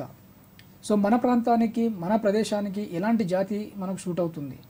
సో దాంట్లో గేదె జాతులు కానివ్వండి లేకుంటే ఆవు జాతులు కానివ్వండి, సో మనం ఎలాంటి జాతిని పెట్టుకుంటే ఈ ప్రాంతానికి మనకు సూట్ అవుతుంది. సో అలాంటి జాతిని మనం ఎంపిక చేసుకొని ముఖ్యంగా ఏంటంటే కొనే ముందు కూడా జాతి లక్షణాలు, అదేవిధంగా యానిమల్ యొక్క కంప్లీట్ స్టేటస్, అది హెల్త్ స్టేటస్ కానివ్వండి, ప్రొడక్షన్ స్టేటస్ కానివ్వండి, జెనెటిక్ స్టేటస్ కానివ్వండి, మొత్తం మనం కంప్లీట్ దాన్ని ఒకసారి స్టడీ చేసిన తర్వాత కొనడం అనేది మంచిది. అదేవిధంగా ఎప్పుడైనా కానివ్వండి కొనేటప్పుడు కూడా రైతులు ముఖ్యంగా ఏంటంటే చూడితో ఉన్న పశువులతో పాటు చూడుతో ఉన్న పశువులనే కాకుండా ఈనిన పశువులు తీసుకుంటే ఇంకా చాలా బాగుంటుందండి. ఎందుకంటే ఈనిన పశువులు తీసుకుంటే వాటిలో ఏంటంటే కనీసం ఒక 4 సార్లు అంటే మార్నింగ్ ఈవినింగ్, ఇంకో రోజు మార్నింగ్ ఈవినింగ్ 4 పూటలు మనం మామూలుగా పాలు పిండి అది ఎంత పాలు ఇస్తుంది, ఆ పాలతో పాటు దాని యొక్క హెల్త్ అంటే మామూలుగా అడ్డర్ హెల్త్ ఎట్లా ఉంది, అంటే పొదుగు యొక్క హెల్త్ ఇంతకుముందు చెప్పాము పొదుగు వాపు అనేది వస్తుందండి.